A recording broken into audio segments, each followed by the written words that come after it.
Hey guys, Ramsey here. Welcome to another video. Today we have a review, and it's actually a review of a fragrance that's never been reviewed on YouTube before, which is crazy to me because there's so many reviewers now, there's so many fragrances and so many, people who rush to get their reviews out as soon as something comes out. But I like reviewing these fragrances that are sort of off the beaten path, and I know right from the get-go that it's not going to get as many clicks. It maybe get, like a third or 25% of the reviews of something like my comparison video between Jubilation 40 and Juby 25, right? It is an oud fragrance, and I have been on an oud kick lately. And if you're an oud head, this is definitely one to look into, to check out. It's from the house of Motif Olfactif, which is run by Oswald Pare, I believe is how you pronounce his last name.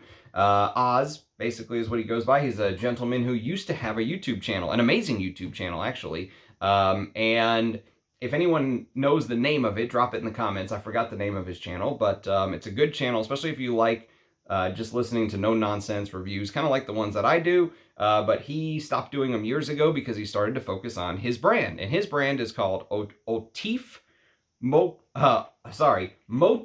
Olfactif, okay? And the fragrance is called Penombre. So there's his logo, the M with the O, Motif Olfactif, and Penombre is the name of this fragrance. And you can see it's a 15 mil because this is a fragrance that uses real oud. And obviously real oud is expensive, especially for a small one-man shop like him. It came out in 2022. It's a limited edition, but 15 mils is only $55. So it's not a lot of money output, but you don't get a lot of juice either, all right? But I probably worn this as my scent of the day 4 times now, is what my tracking of my wears say. And you can see I haven't even used 5 mils. So, $55, you're gonna get your money's worth.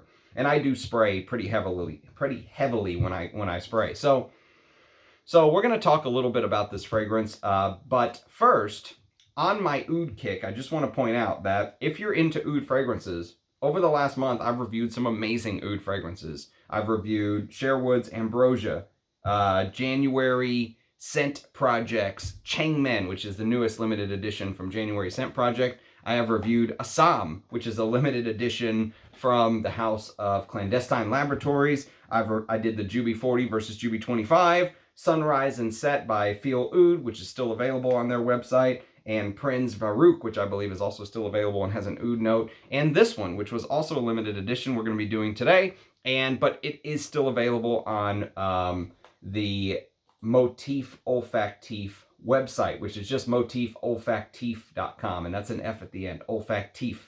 So let me read the blurb and the notes, and we'll talk a little bit about it. But one thing I do want to say about this house before we go any further is I really feel like this is a house that has not reached its full potential yet. That's the best way that I can put it. It's a house that I've reviewed one fragrance on the channel already, and I have more from the sample set, so I will talk more about this house. But this is a house that I really feel like has the potential to break out at some point, especially for maybe like an underground sensation hit. It doesn't get a lot of hype in FragCom. Like I said, no one's even reviewed this, and it's been out for 2 years. 0 reviews on YouTube, which is shocking to me. But it's a house that I really feel Oz has not reached his potential yet, is the best way that I can put it. I really feel like the best days are in front of him.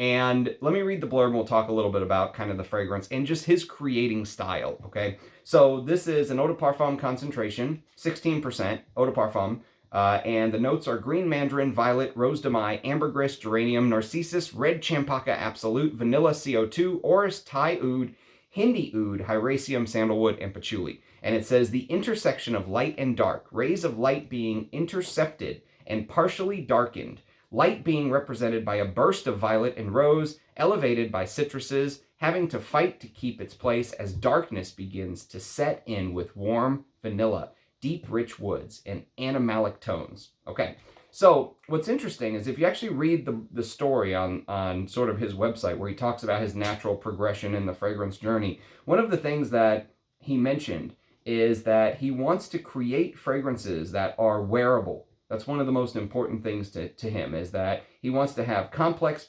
blends, but that are easily wearable, okay? So creative scents that are wearable is kind of what I took from reading his blurb and listening to him talk in his YouTube videos about his brand and stuff like that.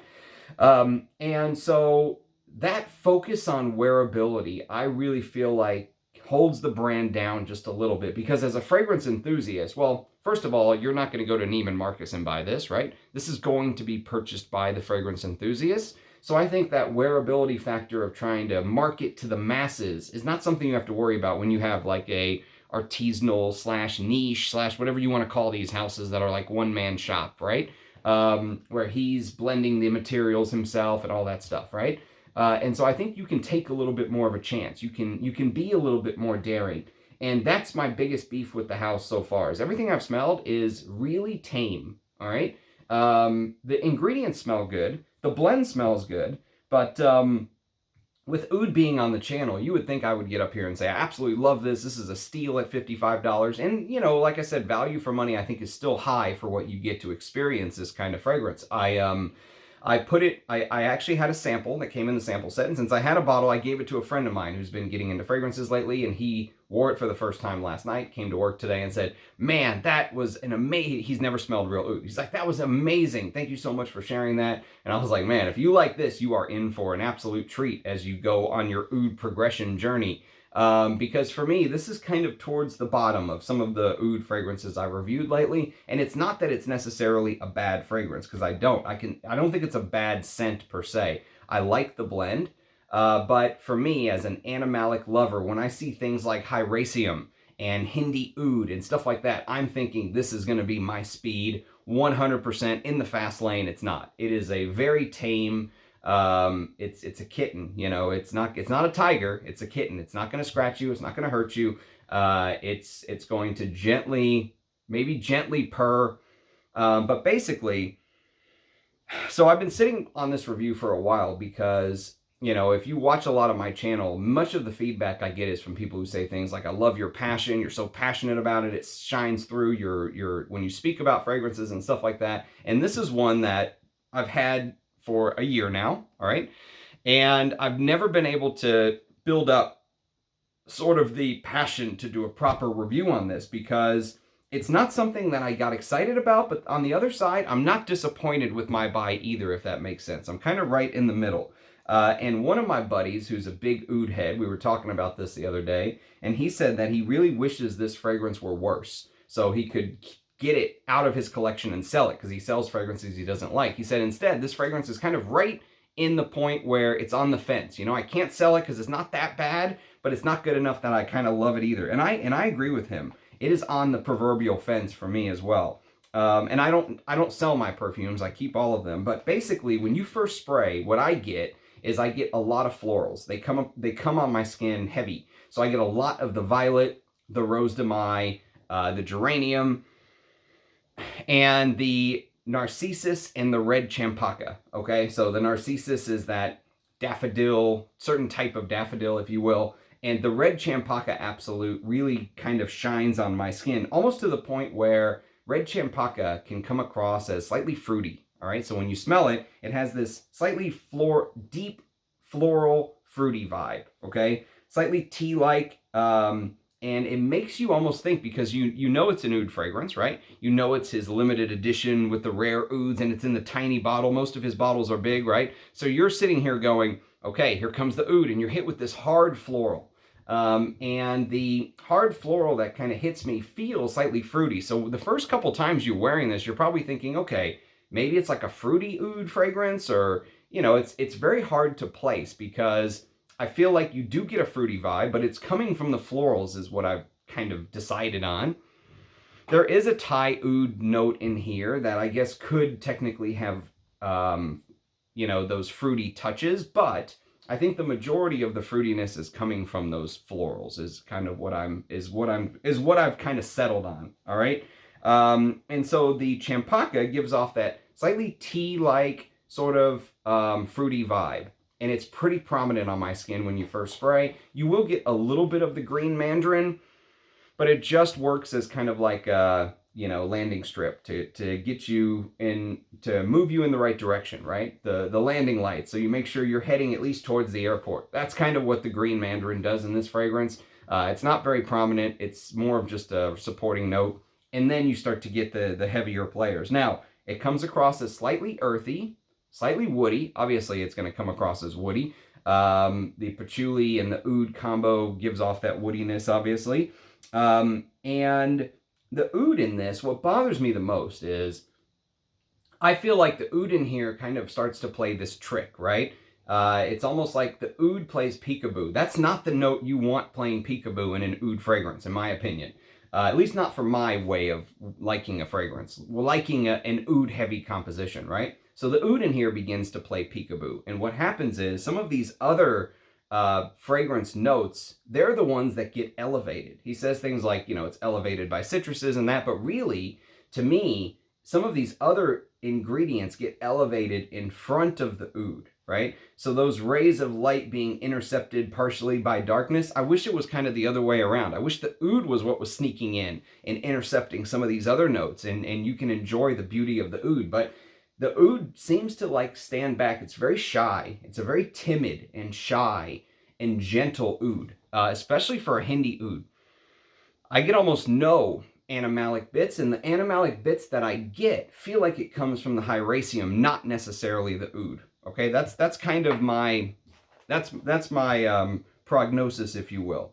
And the the other notes, like I said, they just kind of overtake it. So sometimes it feels like you're smelling a patchouli oud, and the patchouli in here probably is dosed pretty heavily to make up that oud accord to help build everything, is my guess. That's the way that many perfumers will create this oud accord. So the patchouli does sometimes feel slightly prominent, but then other times you're smelling it and it's the florals that feel prominent. And then other times you're smelling it and it's this woodiness that feels prominent. Other times you're smelling it and it's the vanilla that feels prominent.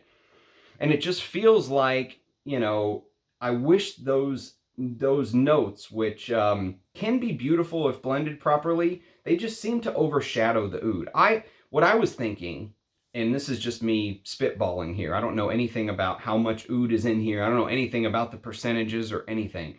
But I would almost rather him like double or triple the price, right? Even if it's 15 mils for $100 instead of 15 mils for 55 or whatever it is, 125, 150, and put more of the expensive oud material in here and let the oud really shine. That's what I think I would have enjoyed a little bit more. This was not sent to me by the brand. I did buy this with my own money, by the way.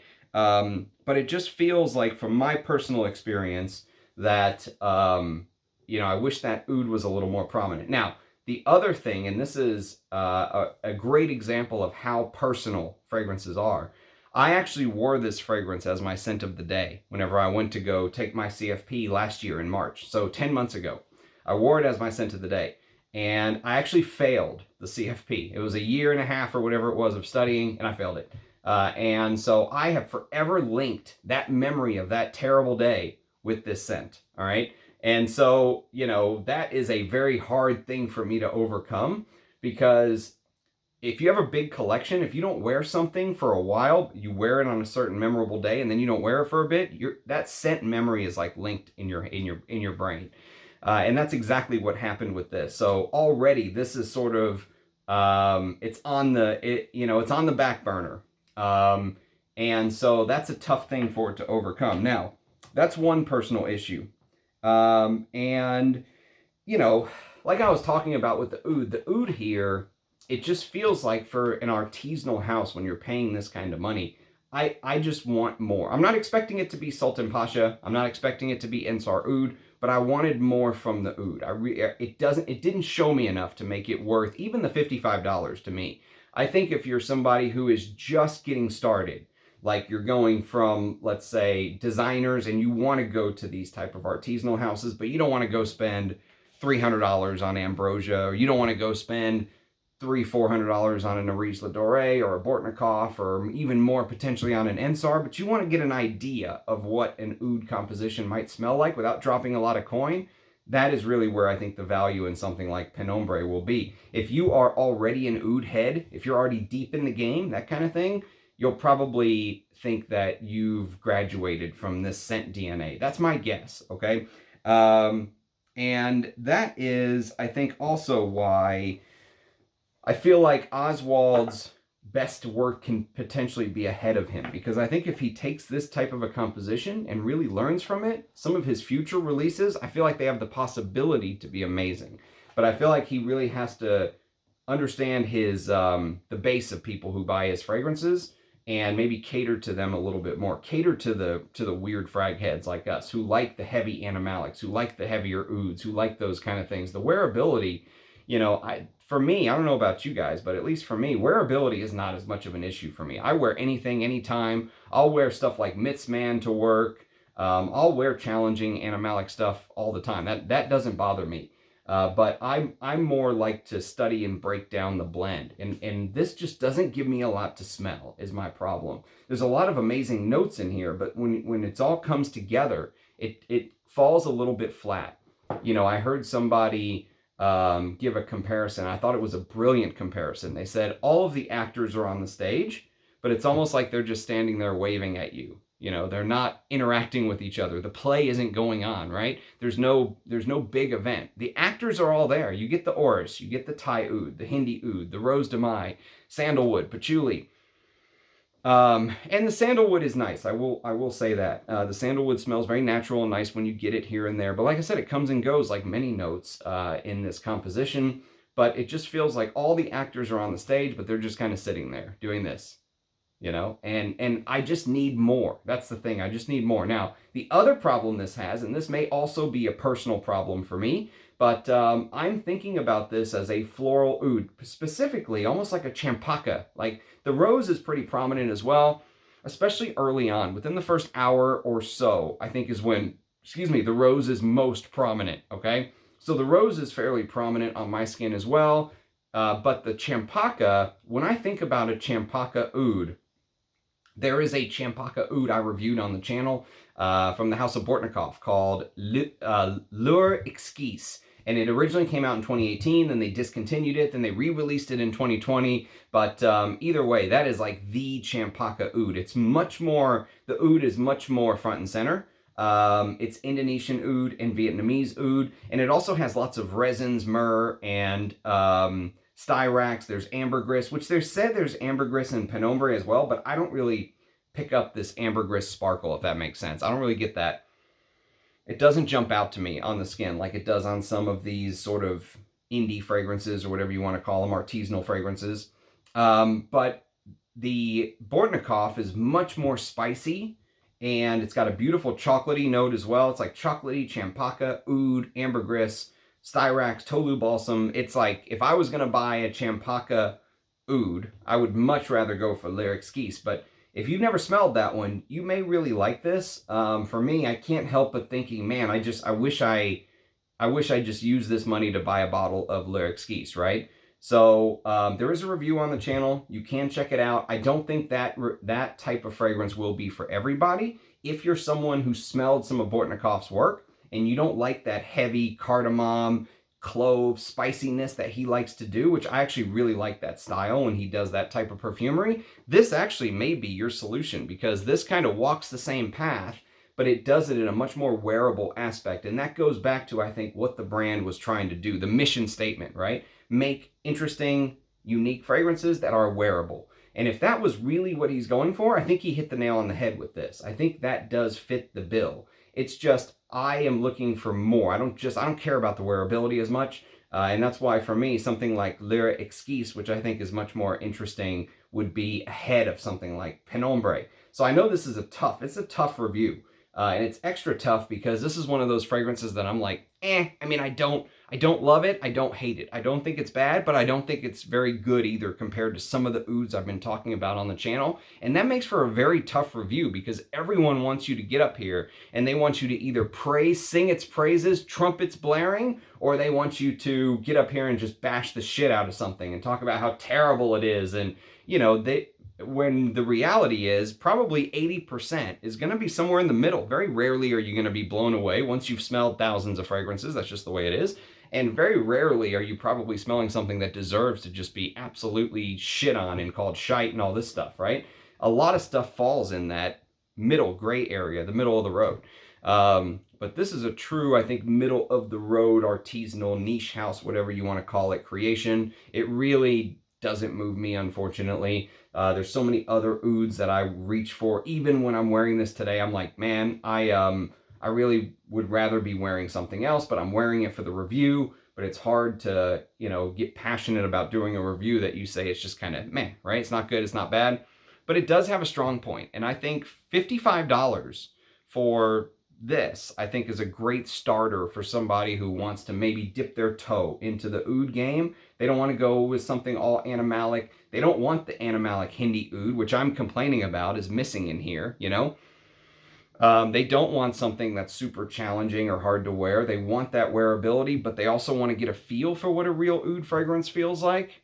This is a good starter because you do get a little bit of that incensey, smoky, woody from the oud. There is a little bit of that in here as well. There's the tiniest bit of animalics, but even with the hyrax, which I think most of the animalics come from the hyraceum in here, not necessarily the Hindi oud, even with the hyrax, it's not a super animalic wear, at least not to me.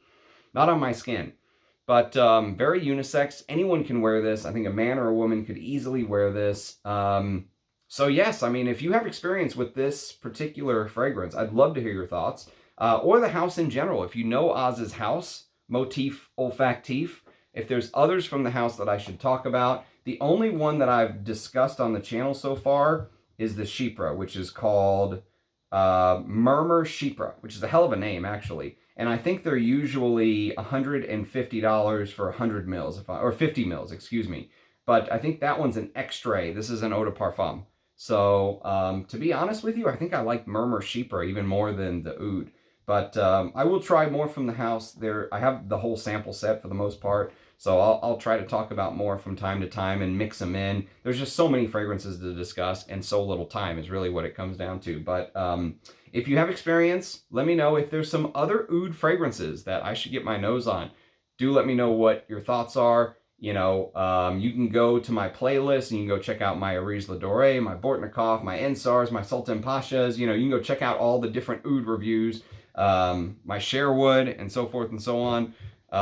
And, you know, if there's others that I have not talked about on the channel, though, I would love to hear your thoughts. More Amouage reviews are coming soon, hopefully. And so there's a lot of stuff that I want to try to talk about. We have just had beautiful weather here in Texas. It's been in the 70s at the end of January, early February. So we're getting spring-like weather. So maybe when it turns colder again, I'll review some of the heavy hitter winter fragrances that I've kind of had lined up.